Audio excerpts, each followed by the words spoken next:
Hey, my name's Jack, and this is the first build I'm making for the new last Epoch Tombs of the Erased Season Cycle League, whatever you want to call it, patch 1.2.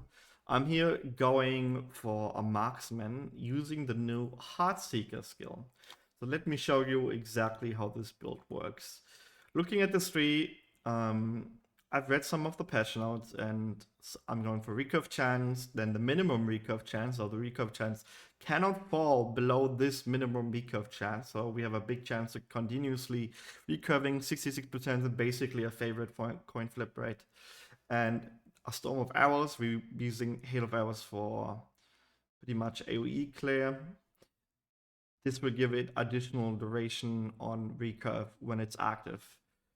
First off, I couldn't use this node. It's called Arrow of the Ravager, and it gives you plus 50% recurve chance and 50% more damage, but it puts a 3-second cooldown on your ability.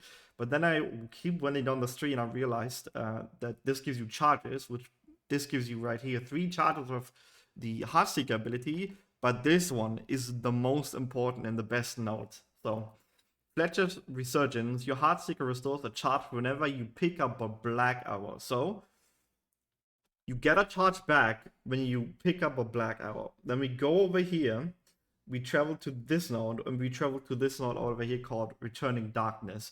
After Heartseeker arrow recurves at least 3 times, it has a chance to leave a black arrow between you and the target if the enemy is at least 6 meters away.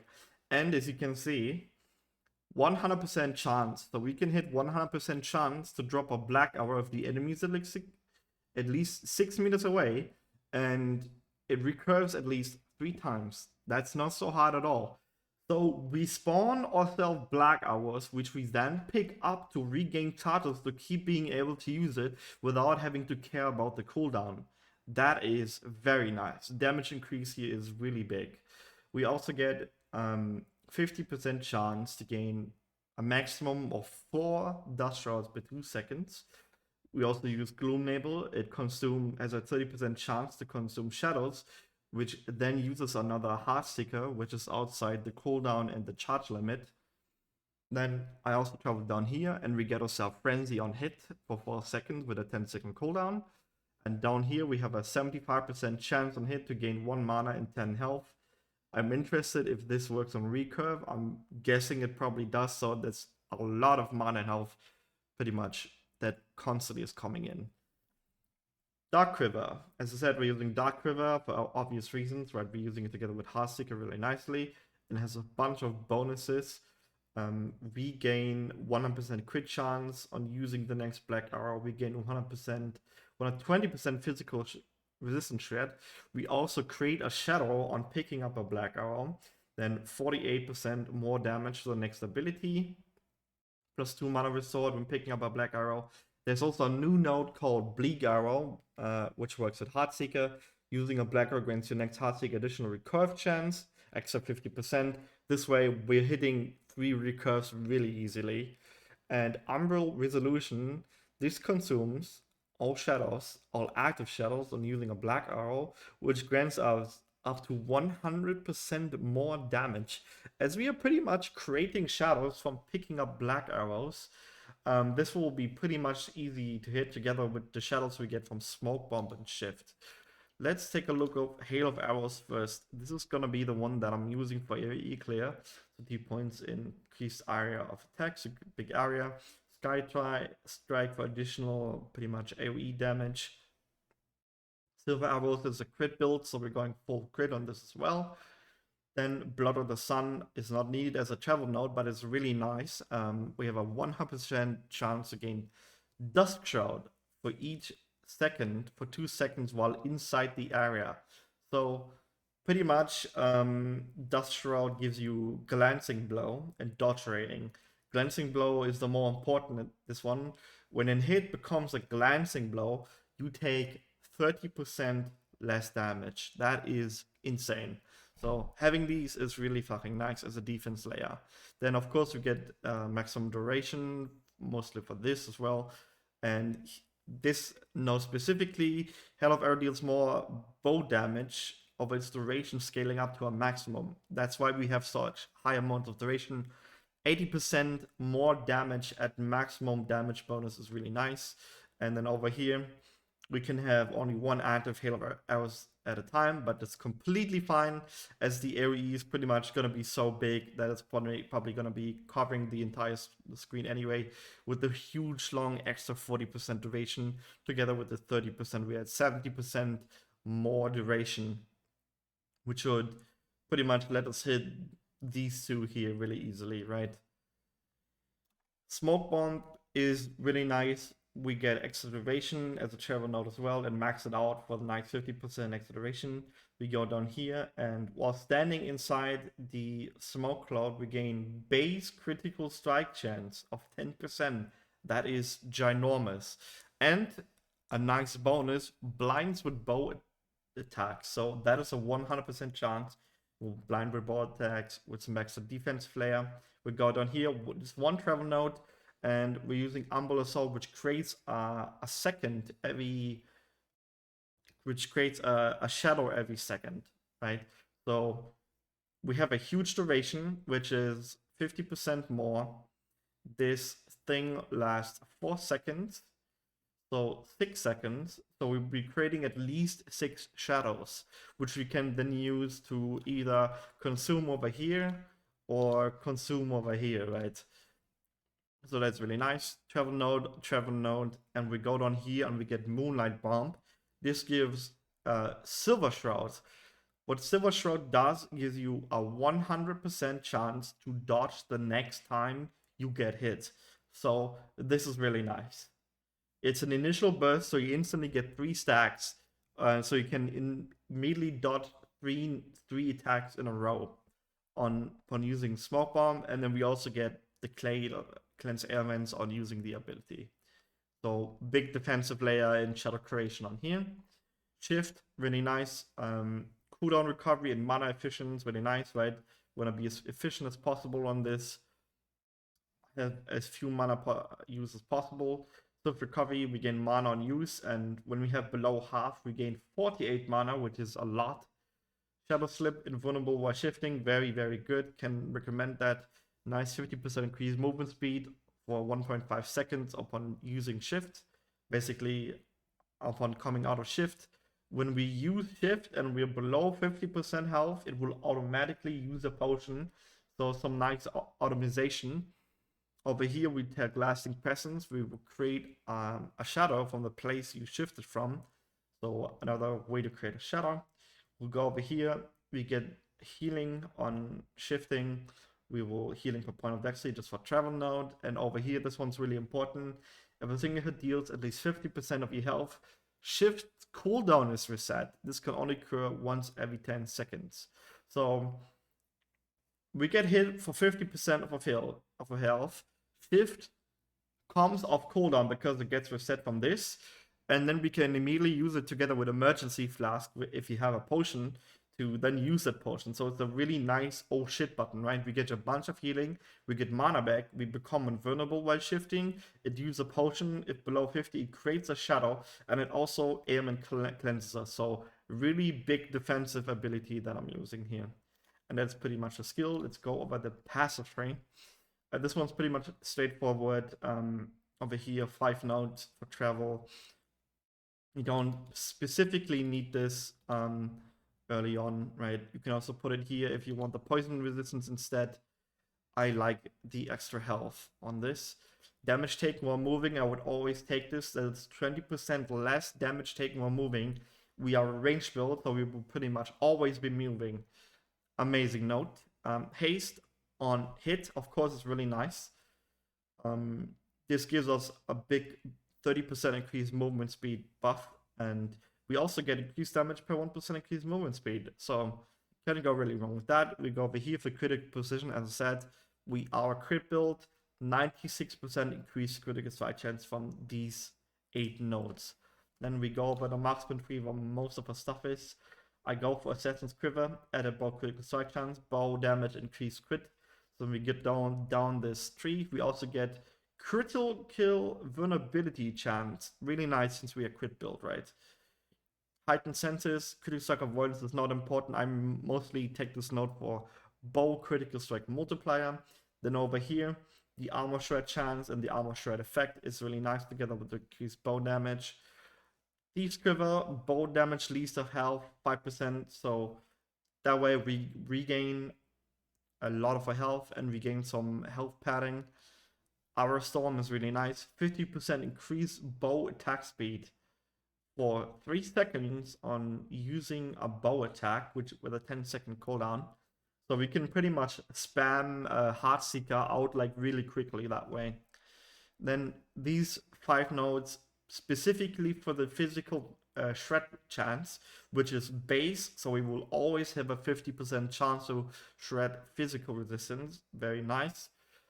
Covering fire, this will gain us Silver Shroud stacks on gaining Arrow Storm. So we hit Arrow Storm, we gain again 4 Silver Shroud stacks, which will dodge the next 4 attacks. Very nice. Rain of Arrows. It's a chance to cause a rain of arrows to send upon your target when you proc Arrow Storm. So another way to pretty much automatically do some extra damage. Then Ethereal Arrows, this is just for traveling now, but the increased mana region, of course, is very nice. And we get Bone Mana cost, this extra more damage 10%, so little big damage buff, which is really nice. Mostly I take it for this, and the reason we take this is increased hail arrow area. So we have 75 plus 40%. So we are at 150% increased hail of arrows area. And of course, Heartseeker with curve chance another 40% for more recurves.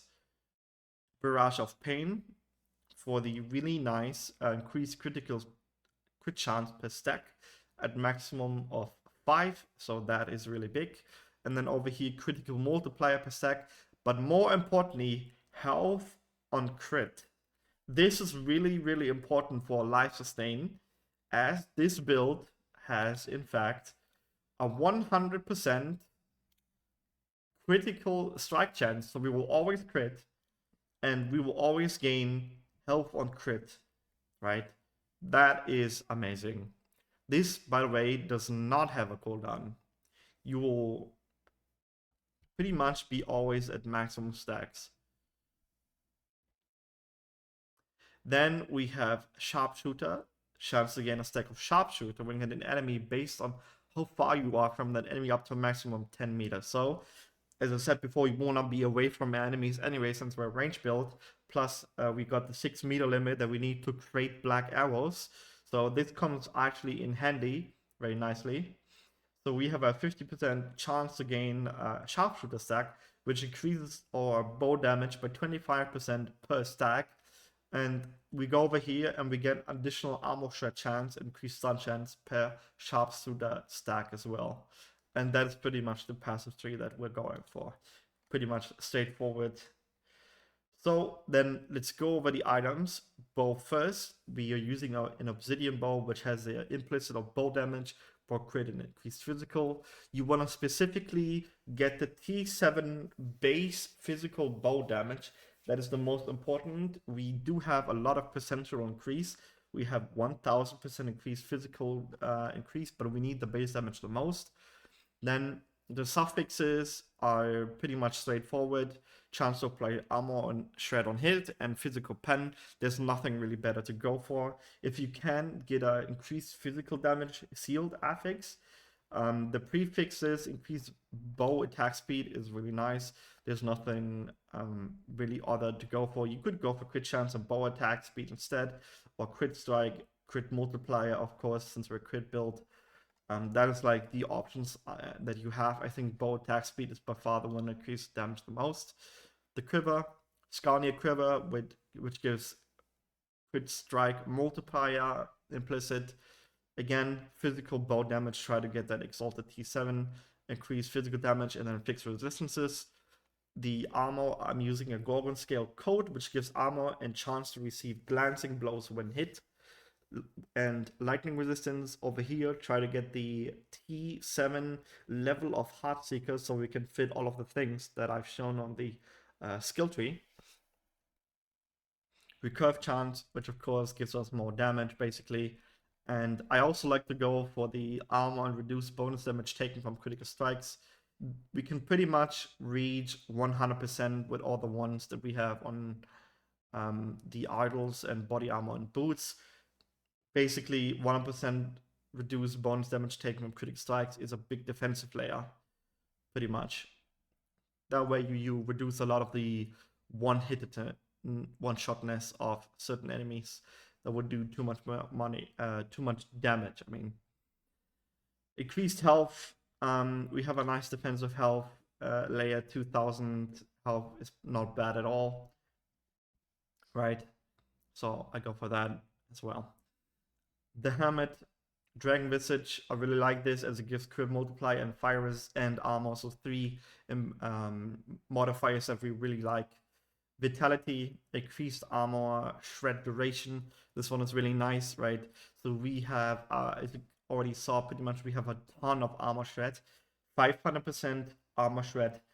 If you're new to last Epoch and don't understand how this can go beyond 100%, the way that it works, when you hit beyond 100%, you have a 100% chance to apply 1 stack of armor shred. And then let's say you have 150%, so you have an additional 50% to apply a second stack, right? So we are at 511%. That way, we will always apply 5 stacks of armor shred with each hit that we do on a bow attack. And then we have an 11% chance to add a six stack. Or then we have 50% more effect of armor shred, which is very nice, of course. And then 250% armor shred duration. So we have, or armor shred stacks will last twice as long. So that is very nice. Then for the suffixes, you go for increased armor. Armor in this game pretty much gives you less damage taken, right? So this is 38% less damage taken. Very nice. That's why we're going for that. Or a dodge chance. You could go for a full dodge chance build instead. But honestly, I think the armor mitigation together with the glancing blows is just better. Like, right? I think we can just use silver shrouds instead to dodge things. And then when something beyond that actually hits us, we have chance for glancing blows, which is almost 50%, which is really nice. And then armor mitigation hits with 38% less damage taken, together with the 20% less damage taken while we're moving, which is here. So that is a total of 58% less damage taken right off the bat when we do get hit after the silver shroud stacks. That's why increased armor. And then cold resistance, fixed resistances, pretty much. Gold amulet for the resistant implicits, increased critical strike chance. Stack this as much as possible. We are trying to hit 100% after all, right?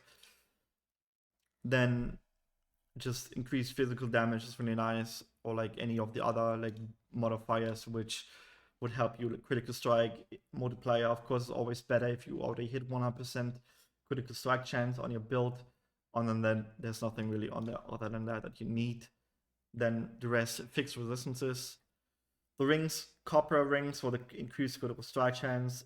Again, the same as the amulet, crit, damage, fixed resistances. And if you fix resistances, you go for health rolls instead. I'm gonna be using this new belt, which was revealed in current season. It is Epoch's Innovation. What this belt does, your critical strike chance also applies to your potion users. When a potion uses crits, the health on ward you immediately gain from it is multiplied by a percentage of your critical strike multiplier. So 25% of critical strike multiplier. We have 450% bow critical strike multiplier, and 25% of that critical strike multiplier would be 112, right? So 112% of critical strike multiplier applies to potions. That is insane, right? So we multiply the health gained on potion use on this belt. So 1 of 14, 44, 1 of 44 health and ward. And then that times the critical strike multiplier, which is the one I calculated, 114. So we are doubling the health gained from a potion. We have 2000 health. This will put us at probably, together with the base potion health that you gain, plus the one from the belt, at like 500 or something. And that is 500 health and like 300 ward or something. So that is really fucking good. Big defensive layer. And this belt also gives us increased critical strike chance, increased critical strike multiplier, is why of course we're taking this, together with the nice poison and cold resist on the implicit, and it has a 1 in 3 chance to gain legendary potential of 1, so that's about 33%, so good amount of chance. If possible, try to hit increased cooldown recovery speed. That's the one that you want the most. For shift, for smoke bomb, for dark river, and all of that stuff. The God Solar Embracers increase with strike chance. And again, this time, try to hit this T7 experimental, a bit harder to get, but the 26 to 30% armor mitigation also applies to damage over time is really important. This gives us a lot of defensive layer against damage over time. Damage over time is really rough, right? So that's why Smoke Bomb and Shift have ailment cure, right? But there's some damage over time that is not ailment, right? Like ground zones and stuff like that. So that's why you want this, plus the armor that it gives is also really nice. And again, fixed resistances. If not, go for health rolls. Boot. We will take Citadel boots, which give us reduced bonus damage, taking from critical strikes to try and hit 100%. Right, increase movement speed. Vitality roll is really nice. Give big health pad, movement speed, armor, health. We'll be using Gambit of an Erased Rogue. This is a unique relic, specifically for Rogue. So +1 to level of rogue skills, very amazing. Critical strike chance implicit. We don't really care about the dodge rating. What we do care about is the 1 in 6 chance to take 25 to 15% less damage per active shadow. That is amazing. So this one is another big damage basically increase. We will be cycling through shadows a lot, right? Like I showed. So we still have a chance while we have active shadows that aren't currently consumed to take less damage when we get hit. So that's really nice. Then we go over blessings first. We have the Black Sun timeline. There's pretty much not much to go for here. Another one would be health for increased critical strike chance if you haven't hit 100% yet. I think if you don't specifically need health, a health pad is good. Critical strike multiplier is the biggest damage increase by far. I would always go for void resist on items instead. I think these Thailand ones are really good instead to go for increased critical strike multiplier.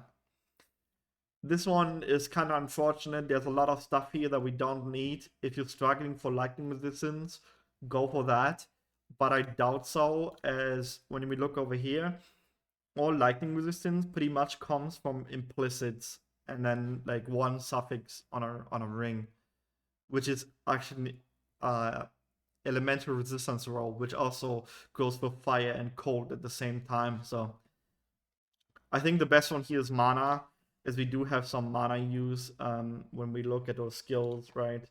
We have, I think Hail of Arrows have like a good mana use, like 55 affinity per second of channel, and then 21 for Smoke Bomb and 25 for Shift if these numbers are correct, and 3 mana cost for Heartseekers, and 20 if you use Dark River instead of going for the picking up the ones created from Heartseeker.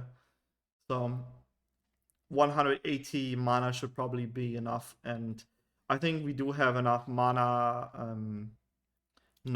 Maybe not region. We region 8, but we gain mana specifically from the shift node that I mentioned earlier. 48 is like a lot, right?